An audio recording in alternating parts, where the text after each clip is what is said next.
Iginiit ng Malacanang na wala pa itong opisyal na posisyon hinggil sa panukala ng isang senador na magpatupad ng isang buwang income tax holiday. Alamin kung bakit sa balita ni Creseline Catarong. Sa press briefing sa palasyo nitong Huwebes, sinabi ni Special Assistant to the President for Investment and Economic Affairs Secretary Frederick Go na dapat munang pag-aralan ng mabuti ng Department of Finance at ng Department of Budget and Management ang panukalang one-month tax holiday. Kailangan pag-aralan ito ng mabuti ng Department of Finance at ng DBM po. This is quite a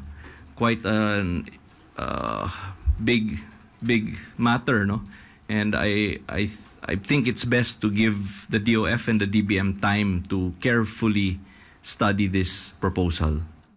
Nang tanungin kung makatutulong ba ang nasabing tax holiday upang mapataas ang tiwala ng publiko sa gitna ng mga isyu ng korupsyon sa mga flood control project, iginiit ni Go na ang DOF at DBM pa rin ang dapat magbigay ng konkretong sagot.